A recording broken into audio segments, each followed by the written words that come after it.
chama-se Proposta do Andes para a Universidade Brasileira. E eu vou seguir o roteiro. Isso é uma deliberação nacional, uma construção longa que começou lá em 1979 e vem evoluindo desde lá, então faz um tempinho, né? E eu vou seguir esse roteiro porque aqui a gente tem algumas questões que a gente considera fundamentais nessa nossa conversa sobre a interação entre universidade e sociedade e, na realidade, a conceituação da universidade. A primeira questão que eu queria chamar a atenção para vocês é a nossa relação com o financiamento, em particular no caso das estaduais, isso é muito nítido, né? O imposto que, na realidade, é a origem do dinheiro da USP, ou da maior parte do dinheiro da USP, a esmagadora maioria do dinheiro da USP, chama-se Imposto de Circulação de Mercadorias e Serviços. Esse imposto é o que a gente chama de imposto não distributivo, é um imposto proporcional ao preço. Então, quando eu compro 1 quilo de açúcar, ou a pessoa que trabalha na portaria onde eu moro compra 1 quilo de açúcar, nós dois pagamos o mesmo imposto. E, portanto, eu certamente pago menos imposto do que ele. E ao contrário do que devia funcionar, eu tenho mais acesso aos serviços produzidos, os serviços que são providos pela aplicação desse imposto que essa pessoa. Isso é profundamente injusto. Na maior parte dos países organizados tem que ter imposto de valor agregado, né? Porque cada vez que a mercadoria se mexe, ela agrega valor, então o Estado cobra imposto sobre isso. Mas no Brasil, uma parte ponderável da receita do Estado, em particular do Estado de São Paulo, cerca de 88% da receita do Estado de São Paulo vem de imposto indireto, que é o ICMS. Assim como tem o imposto federal, que é indireto, que é o IPI. Então, a primeira questão nossa aqui, do ponto de vista de conceitos e fundamentos conceituais, é que a gente considera, por essa experiência, que ser necessário. E veja, às vezes a gente diz assim, bom, o que tem a ver a universidade pública com essa história de receita tributária? Tem tudo a ver. Então, que é necessária a transformação radical da estrutura tributária brasileira, que é hoje baseada em contribuições e impostos indiretos e não distributivos, que onera os mais pobres, substituindo a estrutura tributária por uma mais justa, essencialmente baseada em impostos progressivos e distributivos, que incidam significativamente sobre a renda da parcela abastada da população, do lucro das empresas e rentistas. Rentista todo mundo sabe o que é, né? Eu ganho dinheiro porque eu tenho dinheiro. Bem como da transferência de propriedades e capitais, de forma a contemplar as obrigações do Estado com políticas públicas que diminuam a imensa injustiça social a qual tem sido submetida a sociedade brasileira. Essa questão não é uma questão desprezível, é uma questão extremamente importante do ponto de vista da nossa contribuição, inclusive como universidade, com a discussão de uma sociedade mais justa, mais egalitária. Do ponto de vista, há também, no quadro geral, certo, que a gente tem que tratar de educação pública e da defesa da educação pública. Então, aqui nós temos como alguns dos princípios fundamentais: a educação deve ser pública e gratuita em seus diferentes níveis e modalidades, pois é um direito social inalienável da população brasileira e não um serviço ou mercadoria. E aí tem uma divisão de visões, de projetos diferentes. A gente tem educação como sendo direito social e outra perspectiva que considera como mercadoria ou serviço. Quer dizer, então, eu não considero os estudantes como clientes. Não é? E é interessante que essa visão que considera estudantes como clientes não incorpora certas regras fundamentais que também vem junto com essa perspectiva de mercado, que é essa história de que cliente tem sempre razão, não é verdade? Vendem isso. Mas a gente não acha que o cliente acha que é. É um serviço, é um direito. E, portanto, como é um direito social, ele é obrigação do Estado. E a gente tem que trabalhar na perspectiva da sua universalização. Qual é o padrão de investimento que a gente considera importante e mínimo do ponto de vista de educação? É 10% do PIB, o famoso 10% do PIB. Muitos países aplicaram muito mais do que 10% do PIB durante muito tempo E nós precisamos fazer isso. E daí é 10% do PIB da educação pública. A gente precisa prestar atenção nessas questões, porque eventualmente a gente ouve propaganda, né, do governo dizendo assim, nós somos a favor de 10%. Daí você vai lá no texto e procura, cadê o pública? E o pública sumiu. Então vão aplicar 10% do PIB, mas a educação pública sumiu. Precisa prestar atenção com essa questão. E o padrão nosso, digamos assim, é a produção intelectual que foi feita pela sociedade, e é o Plano Nacional de Educação proposta à sociedade brasileira. Tem também o Plano Estadual de Educação proposta à sociedade brasileira, que está lá na Assembleia Legislativa, né, concorrendo com o plano que foi feito pelo então governador Mário Covas. Está tudo empatado lá, né? Nenhum se mexe, nenhum outro se mexe, né? São perspectivas brasileiras. E temos também uma perspectiva em relação ao setor privado, né? Não é uma questão de, bom, é proibido ter ensino no setor privado, mas o ensino no setor privado tem que ser concessão de serviço público. E ser concessão de serviço, como a água é na Inglaterra. A água tem companhia privada de água na Inglaterra, tem. Agora é concessão de serviço público. Não está com a qualidade que é prevista, cancela-se a concessão, né? Muito bem. Em relação à própria universidade, tem alguns parâmetros fundamentais que eu gostaria de mencionar. E, bom, o texto não é tão longo assim, mas eu gostaria de marcar algumas coisas. A universidade é um importante patrimônio social e se caracteriza pela universalidade na produção e transmissão da experiência cultural, científica da sociedade, constituindo-se uma instituição de interesse público, independentemente do regime jurídico a que se encontra submetida. E aqui nós estamos falando sobre universidade, não estamos falando só sobre universidade pública, estamos falando sobre universidade. O público também conta aqui nessas nossas preocupações. Sua dimensão pública se efetiva simultaneamente pela capacidade de representação social, cultural, artística e científica. A condição básica para o desenvolvimento dessa representatividade é a sua capacidade de assegurar uma produção de conhecimento inovador e crítico, e que respeite a diversidade e o pluralismo, contribuindo para a transformação da sociedade. O trabalho intelectual tem algumas características que lhe são absolutamente fundamentais, pelo menos 3. Uma delas é o rigor, e, portanto, a necessidade de pensar-se a si próprio, de acompanhar metodicamente os seus passos. A segunda característica é a absoluta aversão ao princípio da autoridade, porque é a corroboração e o argumento que, num certo momento histórico e social, dizem, bom, acho que essa é aqui a melhor proposta. E a terceira característica fundamental é a emancipação. E aí eu vou usar essas palavras com cuidado. Emancipação, em geral, está ligado com a ideia de liberdade, tem a ver com isso, mas eu estou usando emancipação em outro sentido, um sentido filosófico bem preciso. Emancipação é a capacidade, é a possibilidade de produzir explicações. E olha, o plural está sendo escolhido com cuidado, porque não existe uma só. Explicações que tornem compreensíveis as nossas experiências sociais e históricas. E essa é a natureza do trabalho que, do meu ponto de vista, fazemos aqui nessa universidade. E é por isso que precisa de diversidade, pluralidade, porque se todo mundo pensar igual,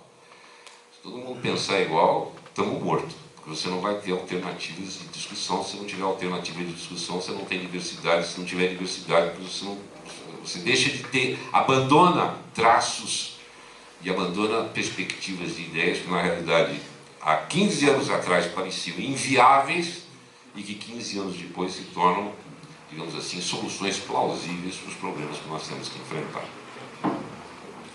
A Universidade Brasileira Pública deve estar atenta aos anseios e às necessidades da população, contribuindo para a reparação da injustiça social a qual ela tem sido submetida. Deve orientar-se por um plano periódico de prioridades que contemplem os problemas nacionais e regionais de relevância social. Deve ser autônoma em relação ao Estado e aos governos e partidos políticos, pautando-se pela liberdade de pensamento e informação, sendo vedada qualquer forma de censura ou discriminação de natureza filosófica, religiosa, ideológica, política, étnica, de gênero ou orientação sexual. A sua manutenção e ampliação é a responsabilidade do Estado, E a sua organização e o seu funcionamento devem garantir que, e aqui eu vou escolher alguns pontos que eu considero, né, mas eu vou deixar com vocês isso para poder estudar essa história.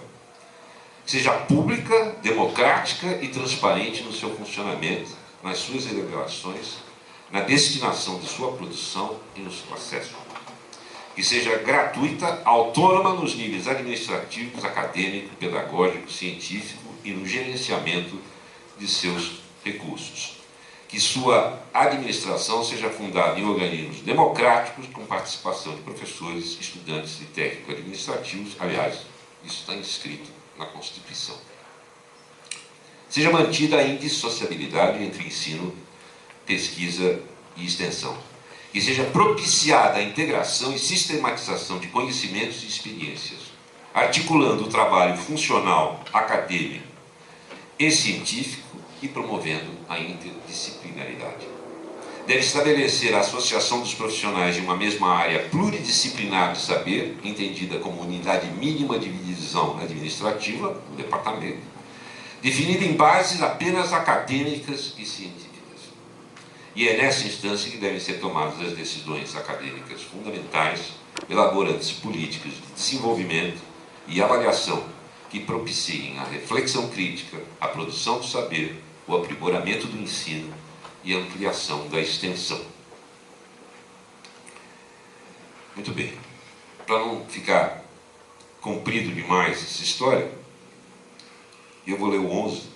As prioridades orçamentárias, assim como a fiscalização e o controle do uso de verbas e rendas de qualquer origem, devem ser decididas a partir de organismos de deliberação acadêmica e científica em todas as instâncias da universidade. Essa forma de administração deverá se adequar a critérios de transparência compatíveis com o gerenciamento de instituições públicas. Nós também defendemos que seja mantido um sistema de avaliação institucional do tripé ensino, pesquisa e extensão, mas entendido como uma retrospectiva crítica do trabalho. E que, na realidade, a opinião daqueles que participam do trabalho tem prioridade sobre qualquer outra avaliação que possa ser feita. Isso não significa que a gente não vai levar em consideração a opinião de todos que queiram dar opinião, mas tudo bem. Essa é a perspectiva. Eu considero que faz parte do meu trabalho pensar sobre ele. Alguma coisa sobre ensino, pesquisa e extensão, para terminar. O ensino deve ter um caráter formador e crítico, deve ser presencial, para construir na interação com a pesquisa e a extensão a autonomia do pensar e do fazer no exercício profissional e na ação social.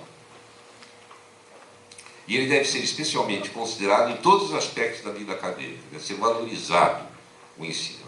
É uma das atividades fundamentais da universidade, é o ensino. São três, né, as atividades fins, né? Ensino, pesquisa e extensão.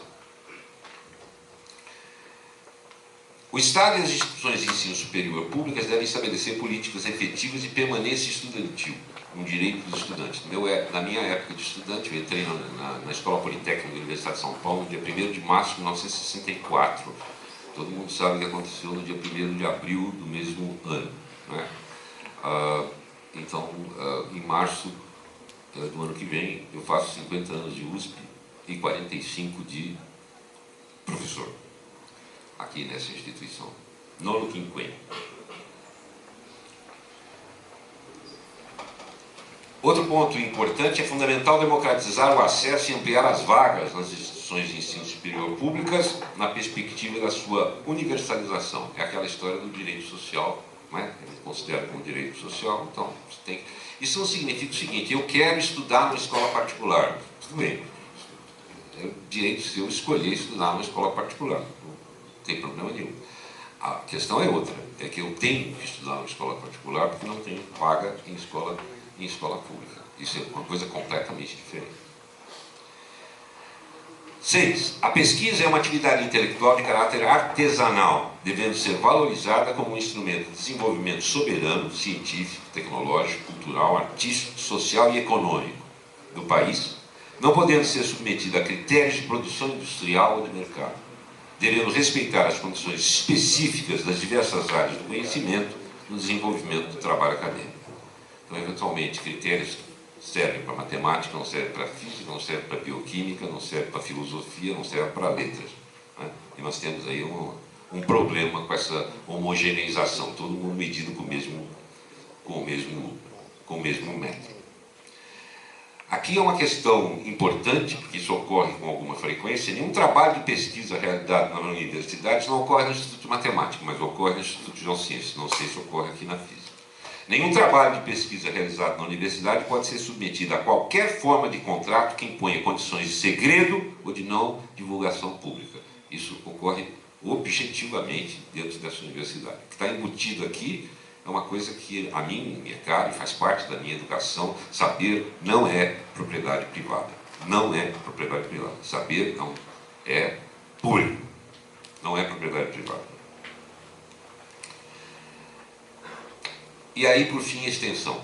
A extensão deve ser uma política institucional indissociável do ensino da pesquisa. No fundo, a extensão tem que ter origem e destino, né, no ensino da pesquisa, que tenha como objetivo a identificação e o acompanhamento de problemas sociais relevantes e propiciar a troca de experiências e saberes entre a universidade e a sociedade. Não vamos fazer de conta que nós somos a única sede de saber na sociedade. É longe disso. Não somos. Né? Há muitas formas de saber que estão espalhadas por aí na sociedade e que nós somos uma das instituições onde esse assunto é discutido, trabalhado, tratado, etc. As ações advindas desses projetos devem ser gratuitas e os seus resultados, quando fruto de convênios, devem ser publicizados sem restrições, permitindo a sua apropriação pela sociedade. Muito bem. Isso dá para vocês uma ideia, digamos assim, de qual é... Bom, aqui tem uma coisa sobre ensino técnico e tecnológico que é interessante, mas eu vou parar por aqui e dizer o seguinte, aqui está dá uma ideia para vocês do que para nós significa essa história universidade pública, gratuita, democrática, laica, de qualidade e socialmente referenciada. E essa, digamos assim, é o resumo, tá certo? O resumo da ópera, que vai lá desde a questão de receita tributária, que eu mencionei para vocês, e a briga por uma divisão melhor, né, das receitas, na receita de impostos e receita tributária. Essa é uma discussão interessante, não sei se todo mundo aqui tem clareza qual é a diferença entre receita de impostos e receita tributária, mas a gente pode entrar nisso depois. Mas isso dá uma ideia para vocês do que é a concepção da universidade, de novo digo, pública, gratuita, democrática, laica, de qualidade, socialmente referenciada, que a gente considera como direito social inalienável de cada brasileiro e de cada brasileira. Muito obrigado.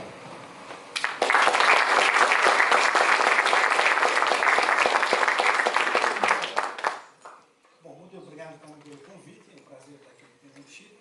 Nós temos visões tanto diferentes da universidade, mas não completamente, né? Certamente há muitos pontos em comum, até o principal deles é essa questão de não tratar o corpo estudantil como cliente. Certamente nós temos a mesma visão. No entanto, o que eu gostaria de passar... Isso está funcionando? No entanto, eu gostaria de colocar uma visão de universidade que é baseada na própria palavra universo, né? A universidade é universal e ela tem um papel absolutamente fundamental em todo o desenvolvimento humano e apesar da universidade ter, na conceituação moderna, ter 1000 anos, né? Ela é mais do que isso, né? Na verdade, o pensamento do homem começou por uma questão que não está ligada a nada do que nós temos aqui. Eu acho que não está ligada a nada que vá de impostos ou de distribuição. É uma questão diferente, uma questão de saber, quando o homem olhou para os céus e olhou que aquilo é importante, e importante por duas vertentes, né? Por uma vertente de saber, eu quero saber o que é aquilo, né? Que é uma vertente até cultural, filosófica e até mesmo religiosa. É aí que estão baseados os mitos dos homens e o seu pensamento, a sua psicologia, mas também uma outra vertente, que é uma vertente prática. Né? Eu quero olhar para os céus porque eu quero saber quando vai chover. Né? Isso eu já disse várias vezes até aqui. Né? Eu quero saber como vai o tempo, quais são as estações, etc, etc. Isso é a história do conhecimento humano. E daí todas as sociedades se desenvolveram basicamente por um passo científico ou tecnológico ou até mesmo cultural. Né? Então, exemplos. Né? Os judeus eles se mantiveram um povo por um corpo religioso. Assim os árabes também. Né? O islamismo ele se manteve como unidade até como conquista, mas isso é outra coisa, mas enfim, se manteve por um procedimento que era baseado no Corão. O desenvolvimento de todos os povos, eles se basearam em algum conhecimento que lhes deu alguma vantagem, seja na agricultura, seja militar, seja outro.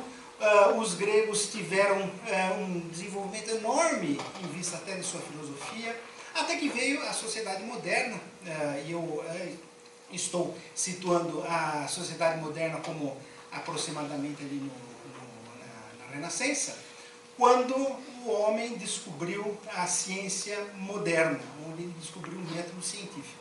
O método científico propiciou ao Ocidente o grande diferencial que o fez crescer economicamente. A Inglaterra cresceu economicamente em vista de descobertas que levaram à Revolução Industrial. É por isso que ela acabou sendo uma nação bastante forte do ponto de vista econômico. Ela conseguiu construir os seus tecidos e construir, enfim, desenvolver a sua indústria baseado basicamente na termodinâmica. A Alemanha ela se desenvolveu no século XIX devido ao grande aporte que houve nas universidades alemãs, de onde veio a química moderna. A química moderna ela basicamente se desenvolveu em vista do desenvolvimento das universidades alemãs no começo do século XX. Depois disso, né, até fazendo uma história longa, curta, poderia falar dos desenvolvimentos franceses, etc., mas chegando logo ao século XX, Henry Luce era um missionário americano na China. Ele escreveu uma matéria na revista Life, em 1942, propondo que os Estados Unidos fossem a nação principal do planeta. O que ele propôs para isso? Ele propôs Big Science e Big Business. Né? Eles não esquecem da ciência, do desenvolvimento científico, para o bem e para o mal. Isso eu não estou levando em conta no momento, acho que isso é importante de ser analisado, mas de qualquer maneira o desenvolvimento ele não se dá se não for pelo desenvolvimento científico e tecnológico. O desenvolvimento científico e tecnológico ele se dá na sociedade moderna através da universidade. O que faz a universidade moderna? Por que ela tem esse tripé? Porque ela produz o conhecimento, porque ela transfere para a sociedade e ela transfere para as outras gerações. Né? Como é que ela transfere para as outras gerações? Ensinando. Né? Ensino de graduação, que é o ensino de massa, onde isso vai levar às atividades produtivas ou às atividades de conhecimento, a cultura, a música, etc. A reprodução do conhecimento a nível de pós-graduação, que significa passar esse conhecimento para outras gerações que vão estar participando na universidade, e isso está em conjunção com a própria pesquisa. A própria pesquisa é a produção do conhecimento, é o adquirir do conhecimento através do estudo direto, através do saber. Né? Isso tudo é passado também à sociedade como forma de cultura e de conhecimento geral, através da cultura da extensão. É por isso que nós temos o tripé, mas não é por outra coisa. Né? É pela aquisição de conhecimento que nós fazemos para chegarmos ao desenvolvimento pleno. Esse desenvolvimento pleno é para todos? Bom, certamente há desigualdades, como há desigualdades na sociedade. Né? Mas o maior aporte de igualdade social certamente está dentro da universidade. Uma universidade, e nisso eu concordo que a universidade deva ser principalmente pública, para que ela leve de modo mais equalitário e mais universal o conhecimento a todos, né? Ela é a maneira principal de uma pessoa começar de qualquer nível que esteja para terminar no mesmo nível final com igualdade de condições a todos, né? Pelo menos é isso que nós esperamos. Então, o papel da universidade dentro de uma sociedade moderna, ou, na verdade, dentro de todo um histórico social, todo um histórico da história da humanidade, mas, principalmente hoje, é um papel de desenvolvimento, é um papel em que nós temos que desenvolver a universidade como material de trabalho, como plataforma de apoio para que nós estejamos com uma população apta a enfrentar tanto os novos problemas que aparecem, como para o desenvolvimento social. Todos nós ganhamos com o desenvolvimento da universidade? Claro que sim. Com o conhecimento? Claro que sim. Todos. E todos sem exceção. A penicilina é um exemplo, né? As vacinas são um exemplo. De que todos recebem por consequência de um conhecimento científico que não havia no passado, né? A gente pode dar outros exemplos, né? Por exemplo, por volta da década de 60, se não me engano, a expectativa de vida da população era de apenas 40 e poucos anos, acho que era 48 anos, se não me falha a memória. Hoje é de além de 60, né? E em aí tem certas diferenças, que são de fato devidas a diferenças sociais, mas em média o homem vive mais e melhor, incomparavelmente hoje, em comparação com 50 anos atrás, com 150 anos atrás, com 500 ou 1000 anos atrás. E isso vem diretamente de medidas que vêm do conhecimento, né?